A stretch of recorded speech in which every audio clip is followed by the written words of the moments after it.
Bueno, entonces hoy vamos a ver líquidos y electrolitos en pediatría. ¿Listo? Vamos a hablar como de la parte fisiológica para poder entender. A ver, esta charla es producto de mucho trabajo individual, eh, porque para mí fue un reto desde estudiante comprender esto. Entonces lo traté de hacer lo más de coquito posible, porque cuando lo entendí de coquito, es que por fin logré entender el tema y ahorita pues fluye súper fácil. Entonces, ¿qué quiero que se les quede?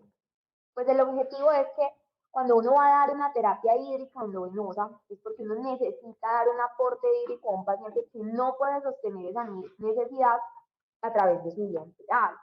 Y lo más importante es que recuerden que los líquidos no es algo inocuo, es un medicamento que tiene dosis, que tiene indicaciones, que tiene composición, que tiene reacciones adversas y como medicamento nosotros deberíamos conocer todas estas situaciones, ¿cierto? Y una adecuada terapia hídrica con líquidos endovenosos va a tener dos características. Primero, que tiene la composición necesaria para preservar el volumen extracelular. Y segundo, va a minimizar el riesgo de deshidratación, sobrecarga o alteraciones electrolíticas. Entonces, esta es la tabla del contenido que vamos a ver el día de hoy. Primero vamos a ver generalidades.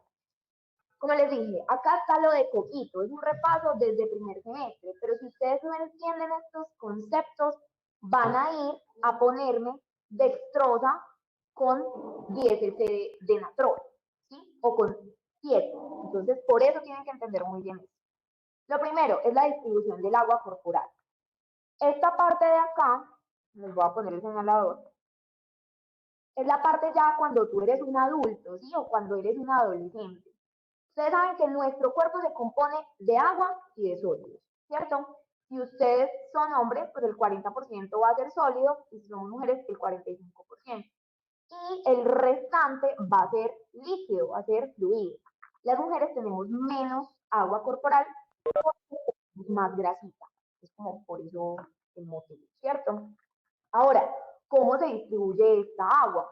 Vamos a ver que el líquido corporal total se distribuye 2/3 en el líquido intracelular. ¿Qué es el líquido intracelular? El que está en la célula, ¿cierto?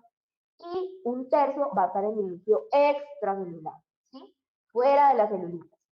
Este tercio se divide 80% en el espacio intersticial, yo le llamo donde flotan las celulitas, y el 20% va a ser el plasma.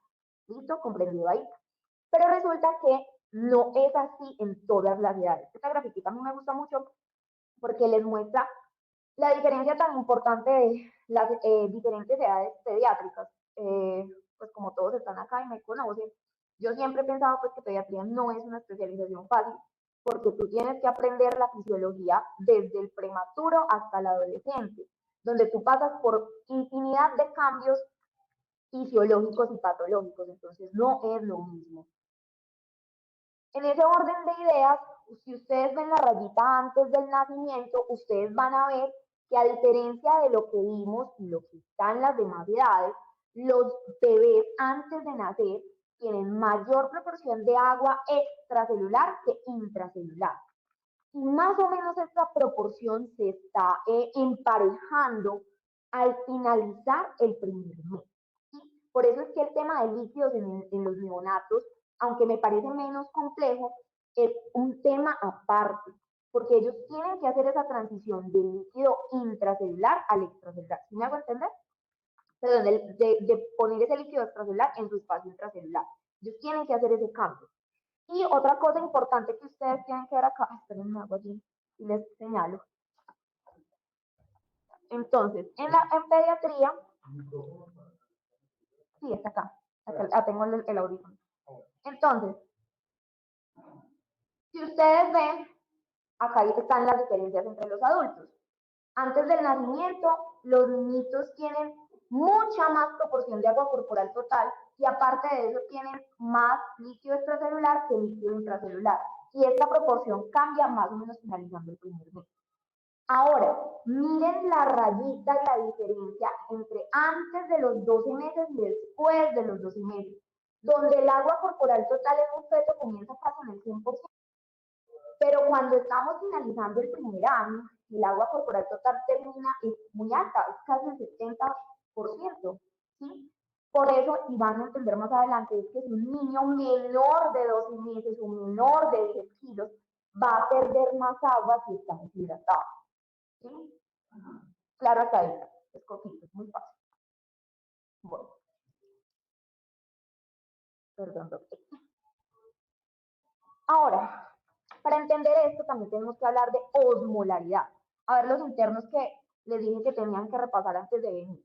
¿Qué es la osmolaridad? Hablen duro y de a uno que yo estoy sorda y tengo un audífono además. De a uno que si se equivocan no los va a regañar, solo les va a decir que no y ya. Exacto. Bueno, sí, digamos que sí. Esa es la definición. Es la concentración total de solutos en una solución. Quiere decir que si yo tengo este vaso, ¿sí? La osmolaridad total de este vaso, por decir, digamos que esto es un vaso de I de 100. Entonces la osmolaridad total me la va a dar la glucosa, el sodio, la cafeína, contenidos diluidos en esta agua. ¿Me entendieron ahí? Pero resulta que nosotros no somos contenedores herméticos, nosotros somos seres fisiológicos donde nuestros compartimientos comparten membrana entre sí. Entonces, cuando estamos hablando de un compartimiento fisiológico, estamos hablando de una osmolaridad efectiva o tonicidad y una osmolaridad o una osmolaridad inefectiva. ¿Quién entendió este concepto?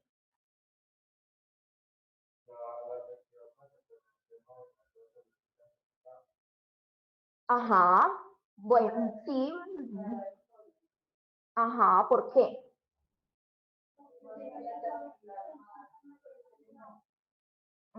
No, les voy a mostrar con dibujitos.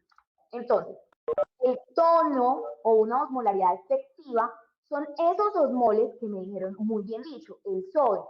Son osmoles que me generan un vector de fuerza y tienen la capacidad de donde ellos estén más concentrados, mover y arrastrar agua. ¿Sí?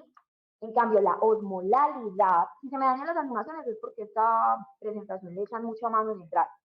Pero bueno, la osmolalidad son esos osmoles que están contenidos que yo voy a medir en este vaso, pero que no me generan movimientos de agua. ¿Sí? Entonces acá lo vamos a ver en dos vasitos. Imaginen que estos dos vasitos son en realidad dos celulitas y acá hay una membrana semipermeable. Resulta que en este hay muchos iones de sodio y en este hay muy poquitos. ¿Para dónde va a echar el agua? Para donde hay más sodio, porque el sodio mueve el agua, el sodio arrastra el agua, ¿cierto? Entonces esto acá, pues aquí se me daña la animación, pero esta agüita se pasa para acá. En cambio, miren este ejemplo de la osmolalidad. Esto es un boom, ¿sí? Estos son los mismos dos vasitos comunicados por una membrana semipermeable y el boom se va a mover libremente por esa membrana, pero no me genera cambios de agua, ¿sí? Es por eso, y de ahí nace esta fórmula que ustedes han visto toda la vida, y que uno no logra entender hasta que entiende esos dos conceptos. La osmolaridad plasmática total la da el sodio, la glucosa y el boom, porque es lo que yo más puedo medir. Esto también lo pueden encontrar con cloro, con potasio, con lo que quieran. Pero esta es la fórmula clásica. ¿Dónde qué? Donde yo tengo una suma de la osmolaridad efectiva, que es el tono del y la osmolaridad o la osmolaridad el tono del plasma que lo sodio. Por eso ustedes ven que el sodio se multiplica por 2, porque tiene la capacidad de dejar solutos a través de la membrana. Y la glucosa. Si ustedes ven, el 90% del sodio es la osmolaridad y la glucosa solamente nos da el 10%. Por eso ustedes ven que aquí yo estoy dividiendo entre 18. ¿Sí? Y para tener la osmolaridad completa, yo le sumo el boom, que está presente, que es medible, pero que no me genera movimientos de agua. Preguntas hasta ahí. Muy de coquito. ¿Lo entendieron? Muy bien. Entonces, esto también es de primer trimestre. ¿Qué pasa con una célula si yo tengo un medio isotónico? Acá está la celulita feliz. Y estos son iones de sodio. ¿Qué pasa con ella? Nada, ella no tiene cambios en su tamaño ni movimientos de solutos entre ella y el medio porque está en un medio isotónico. Eso pasa con el intersticio, el capilar y la célula. Si ustedes tienen un medio isotónico acá y acá, no va a haber mayor cambio de movimiento de agua, solamente va a haber cambios de movimientos iónicos. ¿Sí? Ahora, ¿qué pasa con una celulita que está en un medio hipertónico? ¿Qué pasa con ella? Si la célula está contenida en un vaso de agua lleno de sodio por fuera, ¿qué dice la célula? Uy, eso afuera está como muy concentrado, venga, yo le doy agüita y el sodio me chupa el agua. Entonces, ¿qué es lo que pasa con la célula? Se contrae, ¿sí? Se vuelve chiquitica, se deshidrata. Ese movimiento va a ser muy similar en el intersticio, en el capilar y la célula. Resulta que si ustedes ponen un líquido hipertónico acá en este capilar, que es, o sea, el intersticio y el capilar están comunicados básicamente por una membrana basal, o sea, es una cosa diminuta. Si ustedes ponen un líquido acá hipertónico y esto es isotónico, ¿qué va a pasar? Va a haber un movimiento de compartimientos, va a haber un movimiento del compartimiento extravascular al intravascular. Entonces, ese intersticio le va a dar agua al capilar, pues esto se supone que se movía, pero bueno, y va a quedar más deshidratado el intersticio. Si ese intersticio perdió agua, ¿está isotónico o quedó hipertónico si perdió agua? Quedó hipertónico. Entonces, ¿qué va a pasar con la célula? La célula le va a dar agua a ese intersticio y se va a quedar chiquitica, se va a deshidratar. Este es el fundamento por el cual ustedes ven que en un edema cerebral nosotros usamos solución salina hipertónica, ¿sí? Con el objetivo de deshidratar la célula, ¿sí? Ahora, yo tengo un medio hipotónico fuera de la célula. ¿Qué pasa con esa célula?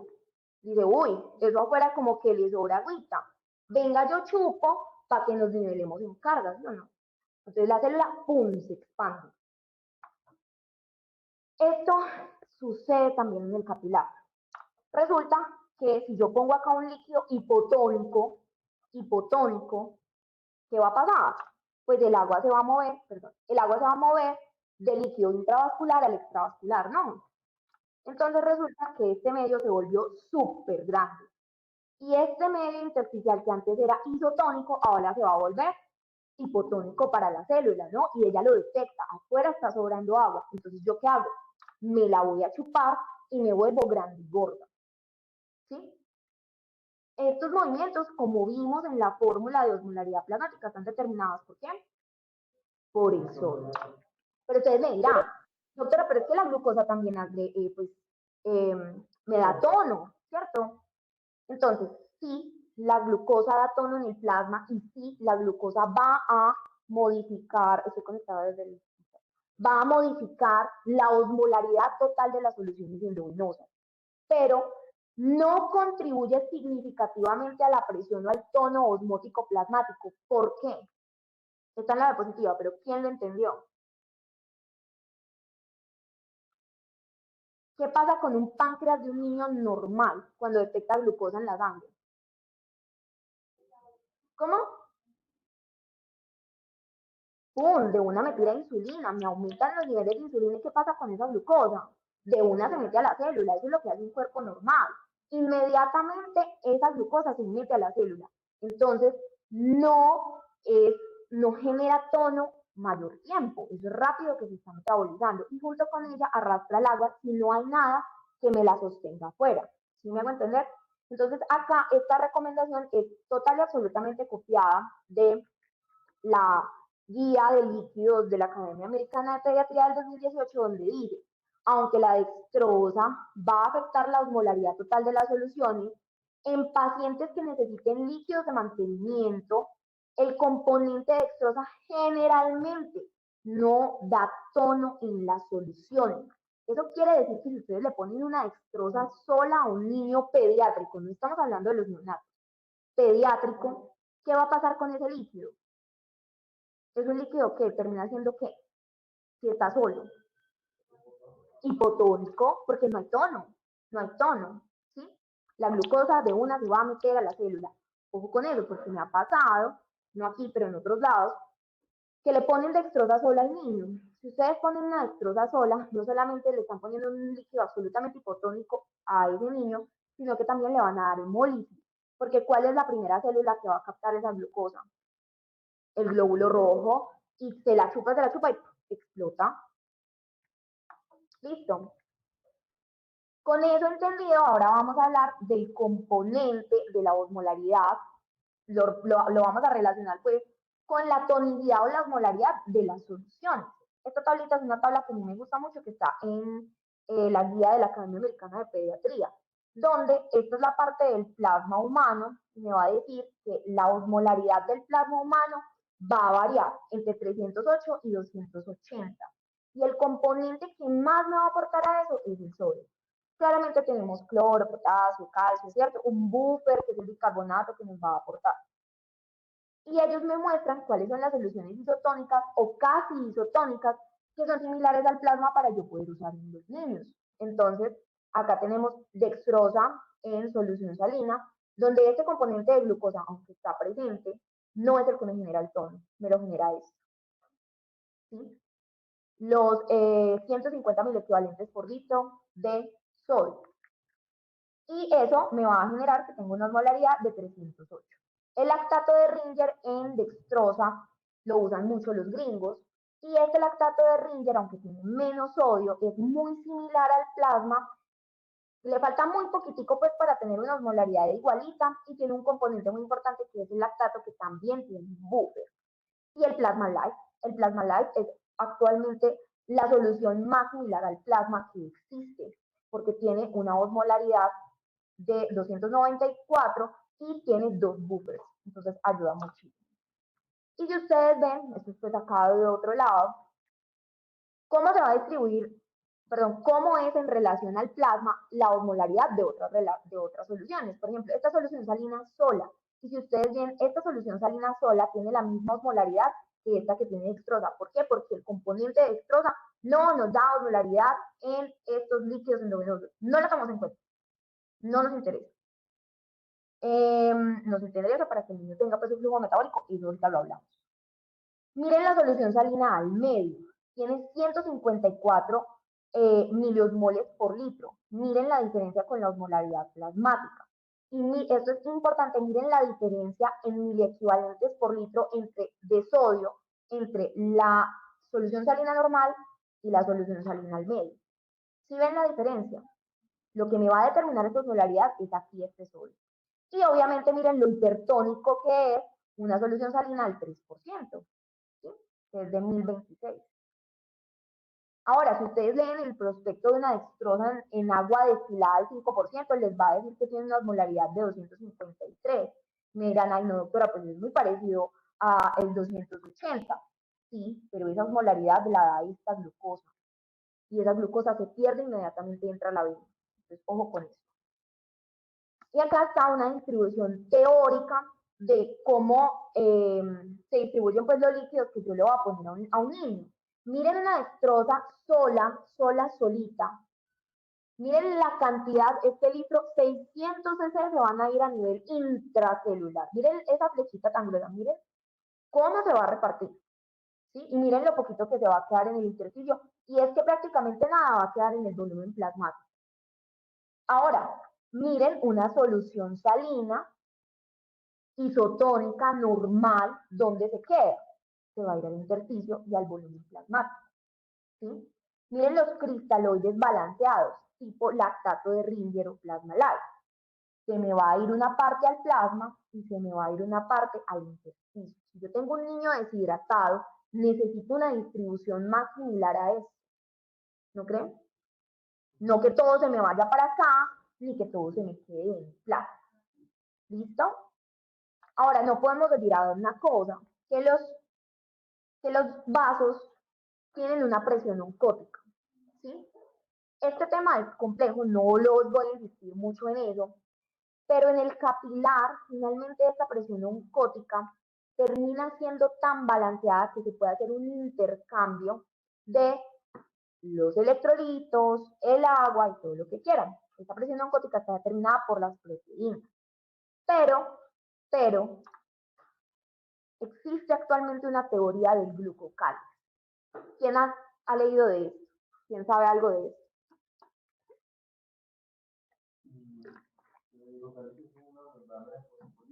Ajá. Y está compuesta por carbohidratos. Y esto se opone a la salida del líquido del capilar. Muy bien, excelente. Entonces, actualmente sabemos que el endotelio, y sobre todo el endotelio capilar, tiene una capa extra de glucocálix, que como lo dijo el compañero, es una capa de peptidoglicanos, que está acá mejor demostrada, miren acá. Son peptidoglicanos que lo que hacen es que generan más presión oncótica para que no se pierdan las proteínas del plasma, ¿sí? Entonces, miren las funciones que tiene. Es protectora, regula la permeabilidad, ayuda a optimizar la adhesión celular, genera una carga negativa que eso hace que las proteínas estén repelidas de ese capilar, que se mantengan en el capilar. ¿Qué pasa si ustedes abusan de los líquidos endovenosos y le ponen un bolo a un niño? Yo de adultos no sé, pero a un niño le meten un bolo a un litro a chorro a lo que da, pues ese glucocálix le va a pasar eso, se perdió, porque es una capa muy sensible a cambios drásticos del flujo de sangre. Eso quiere decir, si ustedes abusan de los bolos, ese glucocálix se pierde, y está demostrado que en niños sépticos y en la mayoría de niños, el abuso de los bolos aumenta la mortalidad. ¿Por qué? Por la pérdida de ese glucocálix. ¿Sí? ¿Me entendieron hasta ahí? Claro. Sí. Al final de la charla, cuando terminemos esta de acá, a los internos y a los estudiantes les explico como la parte de los equivalentes, los gramos, los porcentajes de las soluciones para que les quede un poquito más claro. Pero ya con esto tienen una percepción, ¿cierto? Ahora, la doctora Carolina se echó 22 minutos hablando carreta sobre fisiología. ¿Y eso para qué? Pues es que resulta que la gente que sabía de esto en los años 50, cuando comenzó la terapia hídrica en pediatría, se hicieron los cálculos y se hicieron cálculos basados en una cosa empírica. Ay, creo que apagué el oh Dios. Aló, espérame un segundito. ¿Me escuchan en la charla virtual? Claro, sí, te escuchamos. Ay, gracias. Perdón, pensé que había apagado el audífono. Entonces, continúo. Ay, no, esta no es. Ya. Entonces, ¿qué es lo que pasa? La gente que sabía en esa época hizo unos cálculos pues basados en cálculos empíricos y basados en cuánto cc de agua un niño iba a gastar según su necesidad calórica. Lo hicieron bien, porque desde ese momento pues viene el tema de holiday cigar, ¿sí o qué? Pero digamos que no lo hicieron también en el tema del sodio. ¿Por qué? Porque ellos propusieron ponerle líquidos hipotónicos a los niños pediátricos. Resulta que más o menos en la época de los 90 comenzaron a haber múltiples reportes, sobre todo en niños críticos, de hiponatremia severa que los mataban en la UCI por neurolisis. Debido a eso, más o menos en los 2000, las guías NICE, que son los británicos, comenzaron a decir, no, en los niños críticos solamente vamos a usar líquidos isotónicos por el riesgo de hiponatremia. ¿Sí? Además, cuando hicieron estas opiniones, pues no se sabía que los niños hospitalizados hacen un trastorno de retención de hormona antidiurética, entonces ellos no botan botan mucho sodio y no lo reabsorben tan bien. Entonces, hay cambios dinámicos que no se tomaron en cuenta y finalmente en la época de los 2000 no solamente apareció esa recomendación de las guías NICE con los niños críticos, sino que se comenzaron a hacer varios estudios multicéntricos porque esa neurolisis y esa hiponatremia severa no se comenzó solamente a ver en los niños de UCI pediátrica, sino que también en los niños de piso. Eso fue un tira y afloje, pues, de muchos estudios y mucha cosa, pero finalmente en el 2018, y les traigo acá el copy-paste de la guía, es que la Sociedad Americana de Pediatría recomienda que en los niños que requieran líquidos de mantenimiento entre 28 días y 18 años van a requerir líquidos isotónicos con un adecuado aporte de potasio y dextrosa en caso de que sea necesario. Por eso el tema de 12,5 de natrol está mandado a recoger. ¿Listo? Y a partir de esto es que se comenzó a popularizar mucho pues, la dextrosa en solución salina. Entonces, el por qué y cómo de las dosis. Esto, volvemos a lo mismo, lo hice de coquito, porque hasta que yo no comprendí esto, yo no entendía el bendito Holiday Sigard, ni por qué, o sea, no, horrible. Entonces me puse a investigar. Resulta que el cálculo de las necesidades de agua, como les dije, está basado en cuánto líquido necesita un niño para poder procesar una caloría. Entonces, por cada 100 kilocalorías por kilo, el niño va a gastar 100 cc en general. Y eso también incluye un gasto obligatorio de orina de más o menos unos 25 cc por cada kilocaloría. Así, en 1950 y después modificado por Sigard en el 72, apareció el método Holiday-Sigard, que como les dije, en ese momento ellos lo hicieron súper bien con el tema de los requerimientos clínicos. Holiday-Sigard es lo más fácil, lo más rápido, lo que está en la mayoría de los estudios, lo que recomienda la Academia Americana de Pediatría y lo que como ustedes como médicos generales deberían conocer como mínimo. El doctor Trujillo y yo somos pediatras y sabemos manejar el tema de los cálculos por área de superficie corporal. Y eso viene mucho de los cirujanos. Pero realmente en la realización de esta exposición y en todo lo que yo he leído, la mayoría de los estudios de niños pediátricos es con Holiday. Entonces, ¿qué se tienen que aprender de esta charla? Al final de toda esta carreta, Holiday Sigard. Holiday Sigard es lo que se tienen que saber. No se lo tienen que saber de memoria, no, lo tienen que tener en un chancuquito, guardado en la billetera, en una foto en el celular, en una fotocopia en el escritorio del consultorio, lo que sea. Pero lo tienen que tener. Ahora, ¿hasta qué momento se usa Holiday Sigard? Eso depende. A muchos pediatras les gusta hasta que el niño cumpla 30 kilos. Hay otros que hasta máximo 40 kilos y lo que me parece más fácil para uno como médico general es que yo lo uso hasta máximo 40 kilos y si ya se pasa de 40 kilos, lo que hago es que le doy una dosis de 1 cc por kilo hora. Es decir, un niño de 45 kilos va a tener un flujo de 45 cc hora. ¿Listo? Muy bien. Si ustedes ven, hay un método diario y hay un método horario. Y este es un ejemplo de un niño para 12 kilos comparando los dos métodos y realmente la diferencia son como 40 cc. Entonces pueden usar el que ustedes quieran. ¿Listo? El horario ayuda mucho, por ejemplo, para pacientes que van para cirugía o temas así. El que quieran, no importa. Ahora, las dosis de potasio en los líquidos endógenos. Estas dosis de potasio se basan en las necesidades basales de potasio de un niño, que son de 1 a 4 miliequivalentes kilogramos día. ¿Sí? La gente que sabe, y ahorita vamos a ver por qué en el tablero, dijo, no, si esos son los requerimientos, vamos a ver que yo necesito adicionarle de 2 a 4 miliequivalentes de potasio a cada 100 cc de solución que le voy a poner al niño. Lo que eso representa de 20 a 40 miliequivalentes de potasio por cada litro de solución. ¿Sí? Ya les voy a mostrar mi tabla. En ese orden de ideas, si yo sé que una ampolla de Catrol tiene 2 miliequivalentes por mililitro, yo finalmente, ¿qué voy a necesitar hacer? Debo agregar de 10 a 20 cc de Catrol por cada litro de solución. Es decir, que en una bolsa de 500 cc, yo le voy a añadir de 5 a 10 cc de Catrol. ¿Sí me entendieron ahí? Porque yo sé que me da, porque es que yo puedo hacer el cálculo con cualquier niño, con cualquier peso. Miren este ejemplo de este niño. Este niño pesa 20 kilos, ¿sí? Y los líquidos por Holiday Sigard le dan 1500 cc para 24 horas, ¿sí o no? Muy bien. Eso quiere decir que yo le voy a poner 3 bolsas de cualquier solución, ¿sí? Cada bolsita debería de tener de 5 a 10 cc de Catrol. Yo en total, en 24 horas, le estaría pasando de 30 a 60 miliequivalentes de potasio. Y si yo hago esa cuenta por las necesidades basales del niño, ¿cuánto me da? De 1 a 3 miliequivalentes por kilo. Eso fue lo que le pasé. ¿Me entendieron ahí? No, se perdieron. ¿Sí o no? Preguntas.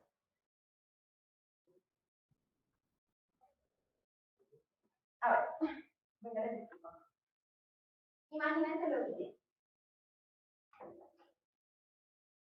Vamos a tener, vamos a tener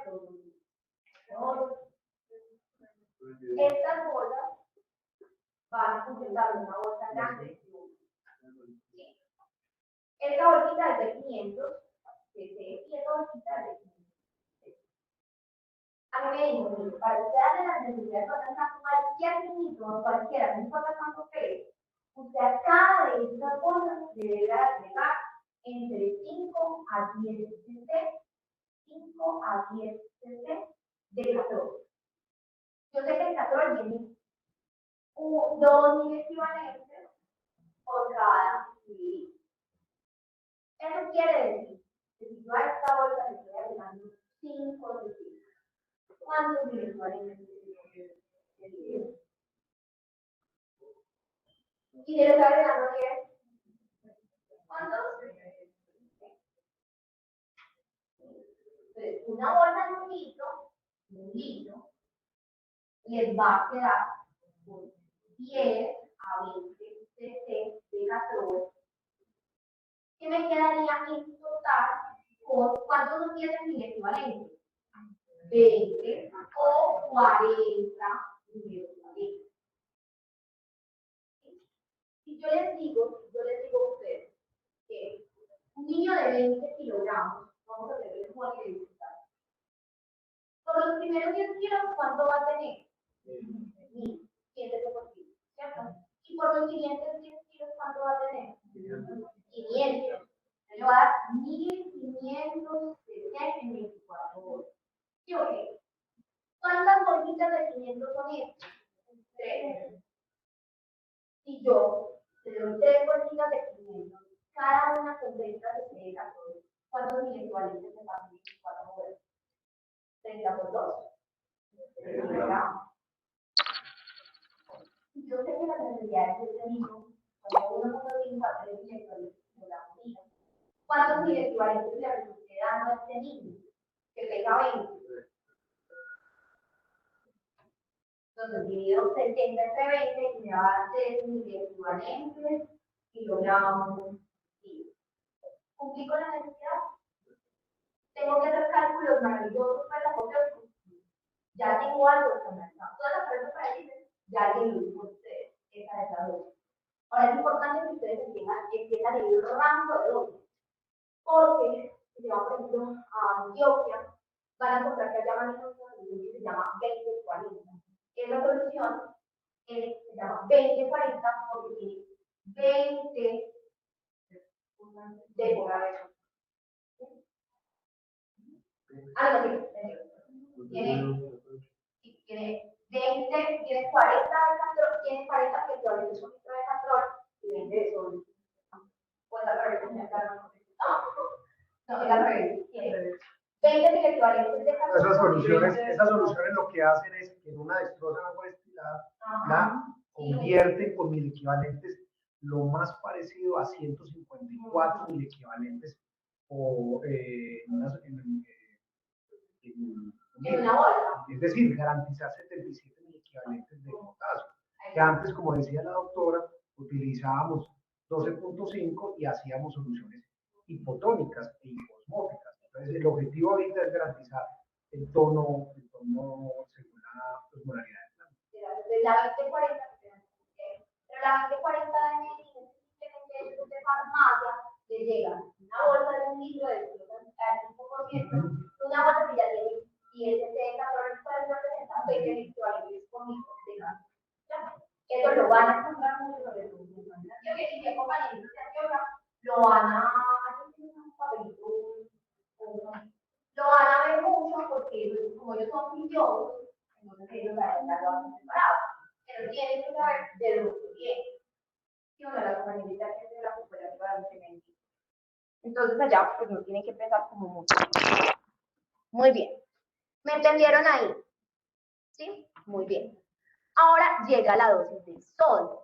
Resulta que la dosis del sodio antes lo hacíamos por las necesidades basales, ¿cierto?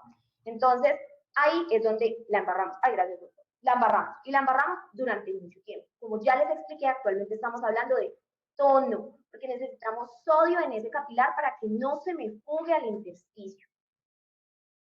En ese orden de ideas, tú tienes que buscar la solución que sea lo más similar al plasma y que mínimo, y es lo que dice la Academia Americana de Pediatría, no debe de tener menos de 77 miliequivalentes por litro de sodio.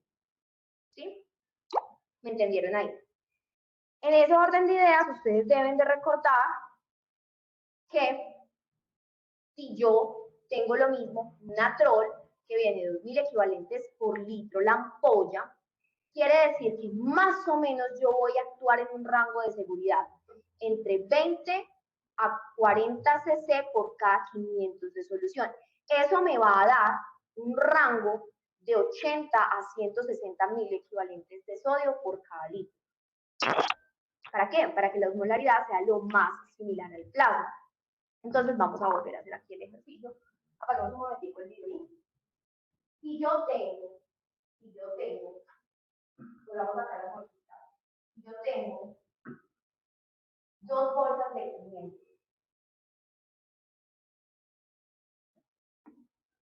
¿Se acuerdan que yo les dije al inicio que una solución salina normal con 154 miliequivalentes por litro va a tener una osmolaridad de 308, que es igualita a la alta? Si yo le pongo a esta bolsa de 500, parece importante para ellos que entiendan de dónde sale el 308 y de dónde sale el 154. ¿Qué entienden de dónde sale el 154? ¿Qué entienden de acá? Ustedes saben qué es el equivalente por litro. Miren, quiere decir que, vamos a la base. Una solución salina normal, y al 0.9%. Esto se llama solución salina fisiológica. ¿Por qué el 0.9%, doctora? Resulta que por cada 100 cc de solución salina hay diluidos 0.9 gramos de cloruro de sodio. ¿Sí? ¿Me importa que se sepan ese tamaño? No. Resulta que estos gramos de cloruro de sodio representan finalmente un litro para ver 154 mil equivalentes, que son los átomos y las moléculas de sodio. Si yo con un litro voy a contar 154 mil equivalentes de sodio, que es lo que me interesa, porque cómo se expresa nuestro sodio en sangre, en unidad, en equivalentes por litro. ¿No? ¿Cuál es nuestro rango de sodio en sangre?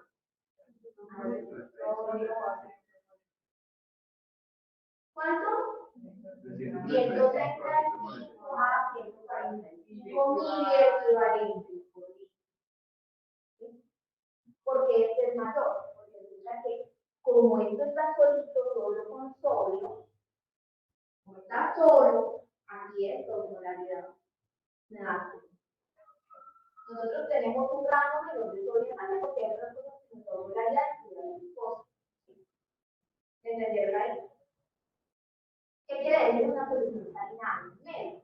Quiere decir que yo tengo diluida en esto 0.45 gramos de cloruro. Y eso quiere decir que me va a quedar. Y esto me va a quedar. Claro, una sola cosita. Ella explica muy bien que es NaCl. Son 70, en este caso 77 mil equivalentes de sodio y 77 de cloro, o en el anterior 154 de sodio y 154 de cloro. Suma tonicidad solo sodio, pero osmolaridad suman los dos. Al sumar 154 y 154, tanto de sodio y de cloro respectivamente, me da una osmolaridad total de 308. Entonces, pongámosle lógica a la cita. Vamos a revisar la situación. Resulta que yo no fui a la clase de la otra familia.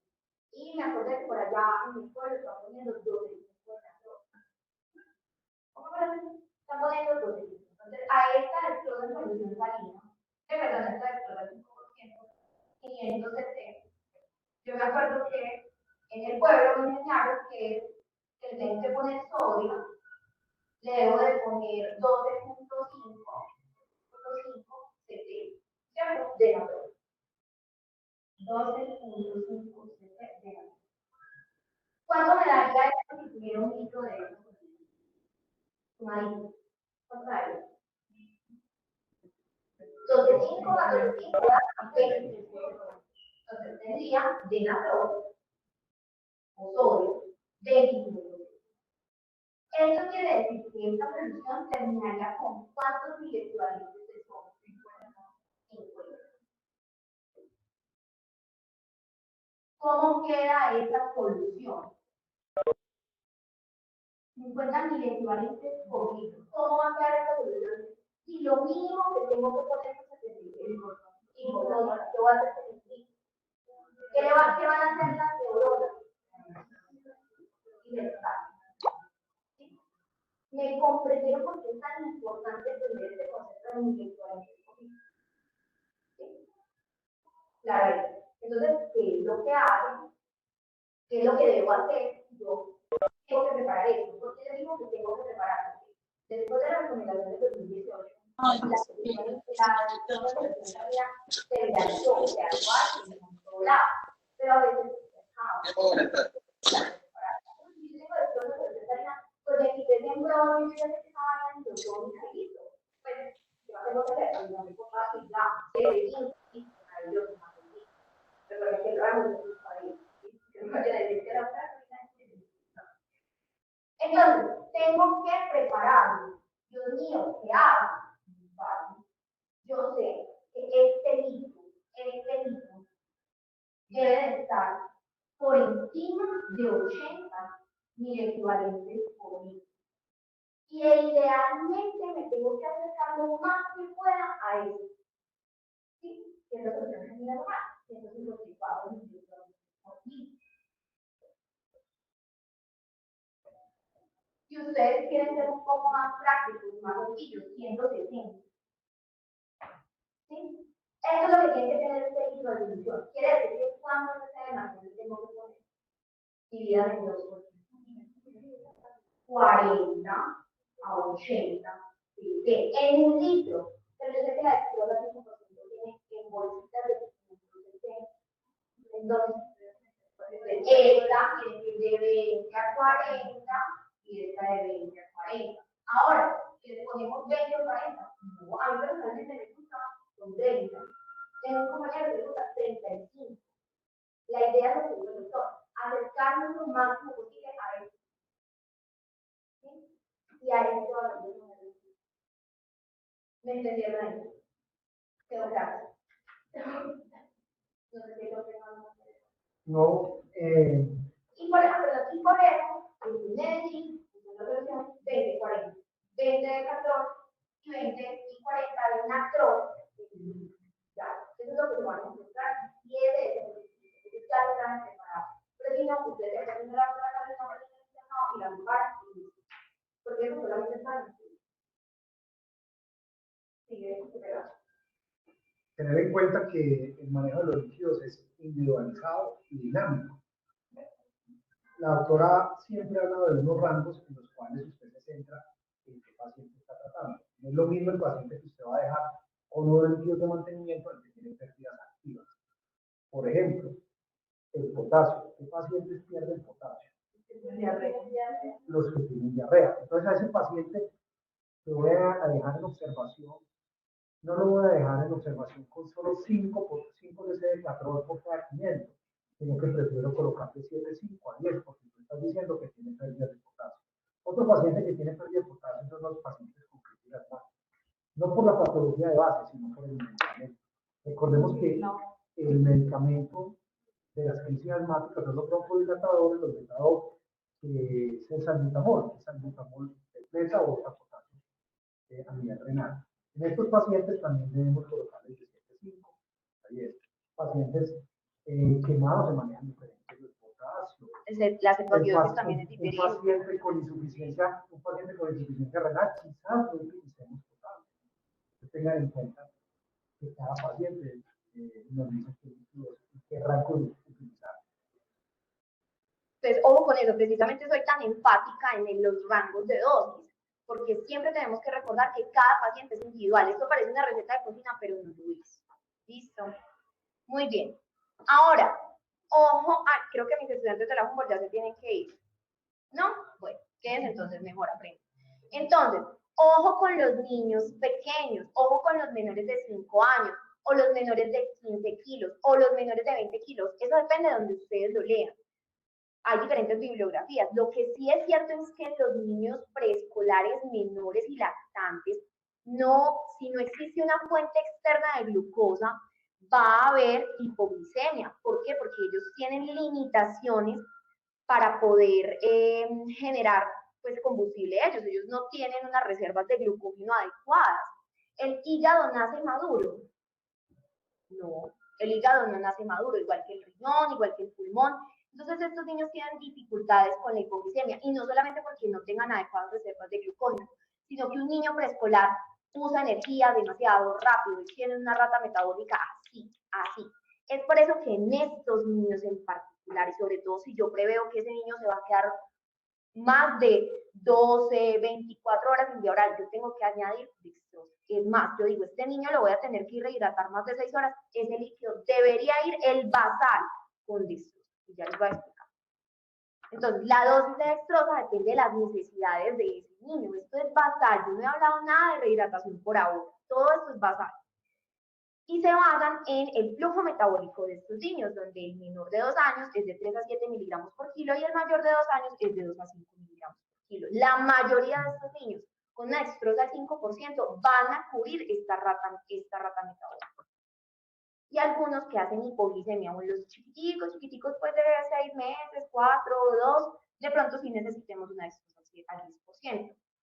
¿Por qué, doctora? Porque yo sé que la dextrosa al 5% sí me va a servir. Acá les puse un ejemplo. Tengo un niño de 8 kilos, cuyos líquidos basales son 800 cc en 24 horas.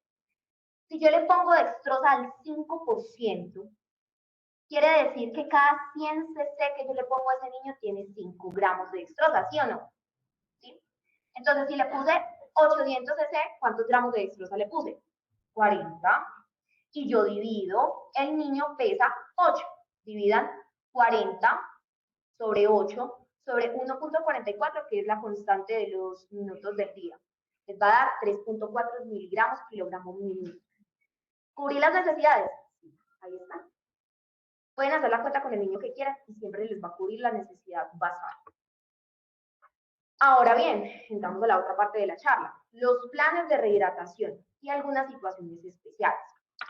Entonces, esta tabla es la que tienen que tener en cuenta siempre. Si no se la saben de memoria, ténganla a la mano. Pero es importante uno saber en qué momento y clínicamente cómo el niño está deshidratado. ¿Hay maneras objetivas de saber qué tan deshidratado está un niño? Sí, claro, con la pérdida de peso. ¿Sí?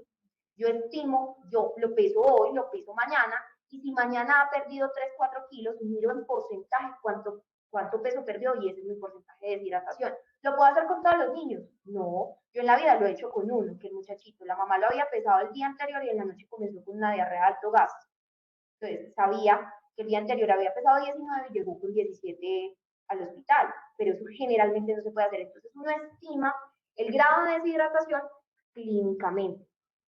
Todos los signos sirven y son importantes, pero yo a ustedes les insisto demasiado con el llenado capilar, porque es que el llenado capilar no solamente me sirve para el grado de deshidratación, sino el grado de choque y de falta de perfusión tisular que tiene este niño, que ya lo vimos con los estudiantes, ¿sí o no? Entonces, el llenado capilar va aumentando según el grado de deshidratación que tenga el niño. Es muy importante que lo sepan tomar. A ver, ¿cómo se toma? Los internos. Porque los estudiantes ya saben, los internos, ¿cómo se toma el llenado capilar?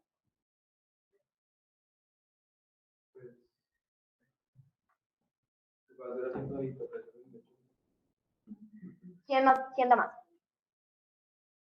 ¿Qué es lo que siempre hacen? Ustedes están en ronda de medicina interna y el internista hace esto, ay no, tiene buen llenado capilar.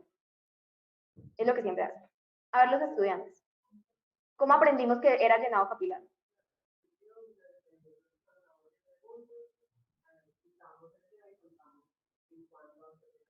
Entonces, si ustedes cogen su mano, puede ser en cualquier parte del cuerpo, idealmente no en los pulpejos de los dedos, porque si el niño está en una situación pues descubierto, le va a dar frío y eso te engaña y no te da un valor normal. Generalmente yo lo hago acá. Pongo la mano a nivel del corazón y hagan esto, sostengan 1, 2, 3, 4, 5, 6, 7, 8, 9, 10. 1, 2. Si ven la diferencia de hacer esto a hacer esto, han tomado el llenado capilar mal toda la vida. Entonces necesito que lo hagan porque es un signo muy sensible del estado de hidratación y el posible estado de choque que tenga ese niño. Y otro es el estado de conciencia. No es lo mismo un niño irritable con ustedes que un niño irritable con la mamá. ¿Listo? Muy bien. Y aquí tenemos los famosos esquemas de rehidratación de ayer. Miren, estos esquemas de rehidratación son súper útiles, sobre todo para ustedes que van a ser médicos generales, inclusive acá en un tercer nivel, porque son esquemas de rehidratación rápida, segura, ¿sí? Que yo no tengo que demorarme un día rehidratando al muchachito de la diarrea, ¿sí? Entonces me ayudan mucho. El plan de rehidratación A es lo que todos los niños deberían tener con diarrea como mínimo, ¿sí? Sobre todo pues un niño que tenga un estado de deshidratación leve. Ahora, el plan B es para esos niños que llegan con diarrea pero que tienen que... ¿Una qué? Ay, hablé tú.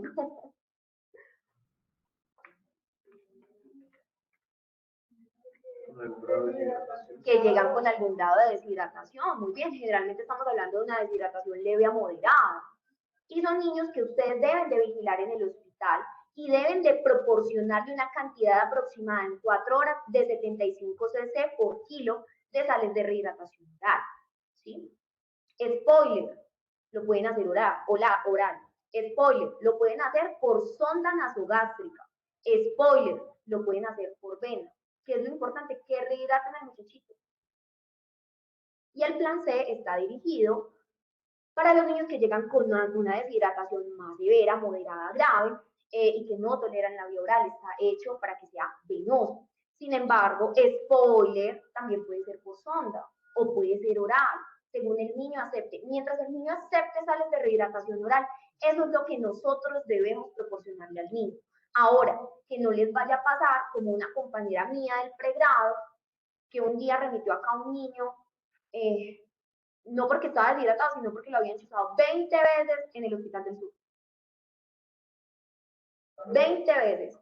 Díganme qué es eso, por Dios. O sea, la tercera chuzada, ustedes le están pasando la sonda nasogástrica al niñito y lo remiten. ¿Sí? Entonces el niño llegó súper deshidratado y sin acceso y sin rehidratación de nada. El niño tenía una hiperemesis y por eso no pudieron darle sales de rehidratación. Entonces, ojo con eso. Llévenlo en el bolsillo y les va a servir muchísimo. ¿Listo? Ustedes entendieron en la diapositiva de dónde salen 75 mililitros por kilo y de dónde salen 100. ¿Saben por qué? O sea, ¿por qué 75 y por qué no 82? ¿Sí saben? La doctora Vienes explicó que según ayer existe algún grado de deshidratación y deshidratación grave. Algún grado de deshidratación oscila entre el 5% de las pérdidas de peso a el 10%. De ahí aparece el número 50 a 100 mililitros por kilo. Y como no sabemos en el momento inicial, porque no hay un peso previo, porque es el deber ser pesando al ingreso y luego volverlo a pesar cuando esté hidratado, es el momento donde uno debe tener un punto medio. Entonces, ¿cuál es el punto medio? Entre el 5% y el 10, que es 7.5, y ahí aparece el número 75 mililitros por kilo. Y como dijimos que después de algún grado de deshidratación y de deshidratación grave, pues de 10%, por eso aparece el número 100. Entonces, 100 mililitros por kilo. Y bien dice la IEPI, según su plan C, si es menor de 12 meses o si es mayor de 12 meses, cómo distribuir esos 100 primeros mililitros por kilo. ¿Listo? Recuerden que eso también está dirigido a niños menores de 5 años, que son niños que tienen más agua corporal total. ¿Sí? En el servicio de urgencia, los pacientes entran a un servicio de observación o están en la sala con un diagnóstico de algún grado de deshidratación, si está entre el 5 y el 10%. Pero en el servicio de hospitalización, ese diagnóstico desaparece, porque en el momento que el paciente esté hidratado, debe volver a ser pesado y ya debe tener un diagnóstico o de una deshidratación leve o moderada corregida. Entonces, por eso es que hay diferencias entre esta rehidratación que nos proponía IEPI, que como les es rápida, a estas fases de reanimación hídrica que son lentas y vienen, como bien dice título por fases. No, y ahí este está muy dirigido a hacer esa rehidratación rápida en un niño con gastroenteritis. Pero estas fases de rehidratación yo las pudiera proponer en otra clase de niños, ¿sí? Una hiperemesis sin gastroenteritis, un niño que viene deshidratado más una neumonía, bueno, lo que sea. Entonces, estas son un poco más genéricas y se proponen en 4 fases. La fase de reanimación es cuando está agudo, ¿sí? Es el momento en que yo quiero restaurar una cantidad adecuada de perfusión tisular y prevenir o mitigar la lesión del órgano terminal. Y acá en esta fase de reanimación es cuando yo estoy hablando de los famosos y controvertidos bolos. En esta fase de titulación es cuando yo ya estoy determinando qué porcentaje de deshidratación tiene el niño y cómo le voy a volver a dar eso que perdió más lo que necesitaba dar. La fase de mantenimiento es cuando yo me baso en las pérdidas del niño y en lo que necesitaba dar para darle sus necesidades y ya lo tengo rehidratado, ya le di lo que perdió. La fase de convalecencia es cuando yo estoy pasando líquidos endovenosos a vía oral. Entonces la fase 1 es esa fase de represión intravascular, o sea, en este momento es un niño que está muy deshidratado. Esta fase 1 es exclusiva para los niños que tienen una deshidratación grado 2 y grado 3 y se ven muy enfermos, ¿sí? ¿Yo qué es lo que busco? Restaurar la perfusión y hacer el pulso más fuerte, que la mayoría de ese líquido que yo le estoy dando a ese niño, por lo menos en ese periodo corto de tiempo, vaya a la parte tisular y se me quede en ese capilar mientras se distribuye el resto del cuerpo, ¿sí? Entonces acá es donde hablamos de las famosas cargas o bolos. A mí me gusta decirle bolo, a mí me gusta llamarle carga, que son de 20 cc por kilo. Ahora, van de 10 a 20 cc por kilo. ¿Y se pasan a chorro como el paciente de urgencias adultos? No, jamás. Se pasan entre 5 a 60 minutos. Es importante que ustedes vean el déficit del niño y en qué nivel está. Si llega un niño con una, no sé, con 40 deposiciones, pues yo no le voy a poner un bolo de 10 cc por kilo en 60 minutos si el niño está seco como una pava, ¿no? Yo voy a ponerle un bolo más generoso en menos tiempo. ¿Y cuál es el compromiso? Lo voy a revalorar cada 5 minutos. Yo no voy poniendo un bolo y me voy a atender a otros 10 muchachitos. Yo pongo un bolo y cuento el tiempo para ir viendo esos signos de deshidratación, viendo el pulso, viendo el llenado capilar. ¿Listo? Y el de 10 cc por kilo es, por ejemplo, en esos niños que no están tan deshidratados, que quiero hacer algo más lento, que de pronto tienen disfunción miocárdica, disfunción renal, ¿listo? De preferencia en pediatría usamos lactato de Ringier. Y si no hay, solución salina. Ahorita vamos a hablar del salino. No se recomienda el uso de grandes volúmenes de soluciones. Aquí le dicen máximo 3 bolos o máximo 60 cc por kilo. Y si es un niño séptico, no se pase de 40 cc por kilo, porque se lo tira. Le aumenta la mortalidad. ¿Listo? Y aquí está la fase 2, donde les hablaba de los famosos grados de deshidratación. Entonces acá es reponer el déficit de acuerdo al grado de deshidratación del niño. ¿Se acuerdan que al principio de la charla yo les dije que los niñitos menores de 10 kilos tenían mayor agua corporal, en mayor proporción de agua corporal total? ¿Sí? Entonces por eso es que ellos cuando están deshidratados grado 1 pierden 50 cc por kilo. Cuando son grado 2, 100 cc por kilo. Y grado 3, 150 cc por kilo. ¿Sí? Ahora, los niños mayores de 10 kilos tienen menos agua corporal total y por eso en este esquema se maneja 30, 60, 90. De ahí viene esa diferencia. De ahí vienen estos valores. Ahora, bueno, entonces en esta fase lo que estamos reponiendo es el déficit de agua del LIC y del LEC, no solamente como del LIC. Y es aconsejable mirar cómo evoluciona el niño y mientras más rápido el niño tolere la vía oral, mejor. ¿Qué podemos hacer? Al final hay un método sencillo y un cálculo muy fácil, es que yo sumo las necesidades más basales más el déficit y le resto los líquidos que le haya puesto al niño. El 50% de ese total de líquidos se lo divido para 8 horas y el 50% restante se lo divido en 16 horas.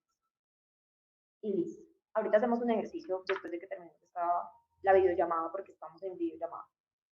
En la fase 3 ya es algo más de los basales y se basa en las pérdidas y en las ganancias. Entonces, por ejemplo, si yo tengo un niño que está teniendo pérdidas por diarrea, pues yo le voy a dar sus sales de rehidratación oral. Ahora tengo un niño que vomita y vomita y vomita, le voy a reponer lo que está vomitando con salino, ¿sí? Esta fase 3 es muy individualizada con cada niño, según sus líquidos administrados y eliminados. Y esta es una de las partes más importantes de la charla. Sí, mucha carreta, muy chévere, doctora Carolina, qué bacano, pero entonces, ¿qué le voy a poner al muchachito? Si yo veo que necesito una fase de reanimación, ponerle una carga hídrica a ese niño, y por eso es que a IEPI a ustedes les proponen lactato de Ringer. Para yo reponer, reanimar, yo uso lactato de Ringer. ¿Sí? Lactato de Ringer. Ahora, salino, ¿por qué no, doctora Carolina? Resulta que actualmente las grandes volúmenes de solución salina me pueden causar una hipercloremia. Y la hipercloremia lleva a acidosis hiperclorémica. Y eso aumenta la mortalidad. Y los niños son mucho más susceptibles. Ahora, ¿qué voy a hacer en las fases de mantenimiento y para reponer déficit? Listo, si yo tengo una adolescente, quedé dichosa y divina de la vida. ¿Por qué? Porque solamente le tengo que poner lactato de Ringer. Y ya. Para basales y para déficit, no más. Ahora, tengo un escolar, muy fácil también, lactato de Ringer, y como ellos tienen más necesidades de potasio, yo incluso le pudiera agregar una 5 cc de catrol a cada bolsa de lactato. El problema es tú conciliar y pensar en un líquido que no solamente me provea las necesidades de mantenimiento más la rehidratación de un lactante o de un preescolar. Entonces acá están las propuestas. ¿Yo qué debería de usar? Dextrosa en solución salina. ¿Por qué? Porque el componente de dextrosa me va a dar lo basal. ¿Sí o no? Lo basal de dextrosa. La solución salina me rehidrata. ¿Sí o no? Y yo, entre todo, la suma de los déficits y de los basales, le estoy reponiendo todo. ¿Sí o no? El salino me mantiene donde debe de estar el líquido mientras se va distribuyendo. Como tiene dextrosa, el niño tiene sus necesidades basales. ¿Sí o no? Obviamente siendo precavidos con glucometrías. Y si no tengo, pues puedo usar dextrosa en agua destilada, más sus necesidades de sodio, más sus necesidades de potasio. ¿Sí? Ahora, no, doctora, no tengo, no entiendo, o me da estrés, porque es que, ¿cómo le voy a poner todo el déficit con dextrosa? Muy sencillo, usted puede jugar con esto. No tengo dextrosa en el servicio, pues póngale lactato de Ringer, por lo menos para rehidratar, ¿sí? Y trate de iniciarle la vía oral lo antes posible. Ahora, usted es muy estricto, muy psicorrígido, muy fácil, hijo, cójale 2 venas, por un lado le mete lo basal, dextrosa en solución salina más catrol, y por otro lado le calcula el déficit y le mete el déficit con lactato de Ringer por la otra venita y listo. Se puede hacer, hay gente que lo hace. Pero esta es la manera para mí más sencilla de ustedes recordar qué líquido debo de escoger según la edad. ¿Listo?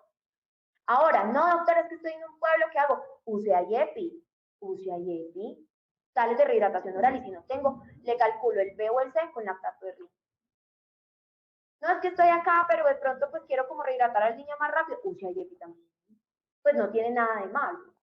Y son estrategias seguras y rápidas para usted rehidratar a un niño con un déficit. Ahora, hay situaciones especiales. Debe quedar muy claro para todos que en la fase de resucitación o reanimación son los cristaloides. Sí. En los cristaloides tenemos dos en este momento en nuestro hospital, que es la solución salina y el lactato Ringer. Y en la elección el lactato Ringer, porque tiene todos los componentes que el medio interno y el medio intravascular tiene. Con solución salina nos quedamos cortos con el sodio y con el cloro. Además, el lactato Ringer tiene su grupo de lactato y favorece y puede terminar por toda su vida convirtiendo en carbonato. Eso lo debe tener muy claro. Ya para un líquido de mantenimiento. Perdón, y jamás en la vida un bolo de dextrosa, a menos de que el niño esté hipoglicémico. Jamás, jamás. Nunca.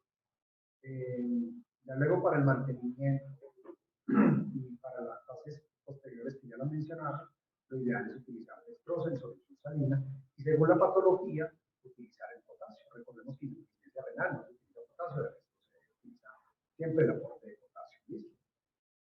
Y como digo yo, que hay condiciones especiales, entonces aquí va a variar el régimen, la composición, el porcentaje total que le voy a poner. Por ejemplo, hay unas situaciones en las que restringimos a los niños, por ejemplo, en la drepanocitosis, en un tórax agudo usted le pone el 70, el 80% del porcentaje de requerimiento total en enfermedad renal crónica, en cardiopatías, en hepatopatías crónicas, en síndrome nefrótico nefrítico.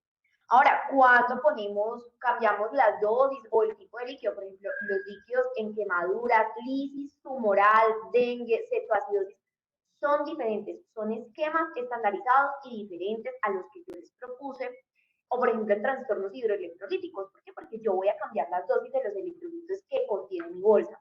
Como les dije, parece una receta de cocina, pero no lo es. Hay que individualizar a su paciente.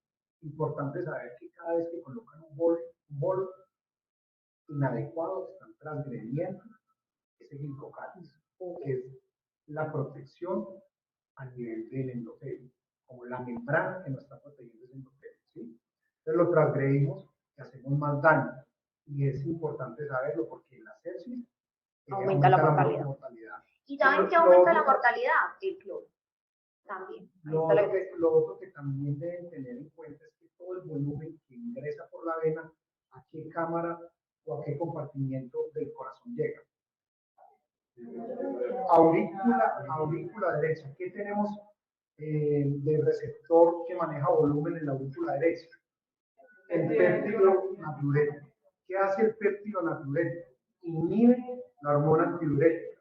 Es decir, que cuando la aurícula derecha se distiende, le da un mensaje a la hormona antidiurética que orine. La inhibe. Entonces pone a orinar el niño. ¿Qué hace eso? Lo deshidrata más. Un bolo lo pone a orinar y lo puede deshidratar más. Un bolo, pues, que no sea en una etapa de resucitación o reanimación o shock.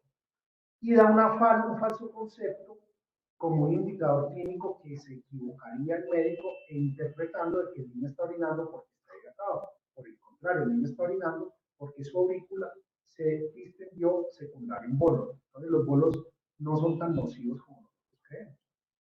Solamente solamente están indicados en el shock o en la fase de reanimación. Solo en esas fases. Y recuerden, siempre se hacen de cristaloides para y recuerden que ojo con la solución salina a tope, o sea, por eso los pediatras somos como más amigos del rímel lactato. Estas son evidencias del aumento de la mortalidad en pacientes pediátricos con sepsis, en donde o críticamente enfermos, donde se hicieron terapias agresivas de reanimación con solución salina. La conclusión es que aumenta la mortalidad, Y listo, muchachos. No sé si de pronto las personas que están conectadas tengan alguna pregunta para los que estén aquí conectados. Estoy yo conectado desde el computador. ¿Alguna pregunta? ¿Les quedó claro?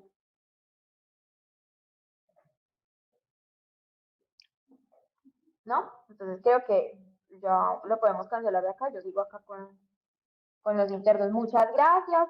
Ya esto quedó pues grabado y lo vamos a compartir. Espérame un momentico, hija, cierro acá. Espérate, ya cancelo acá.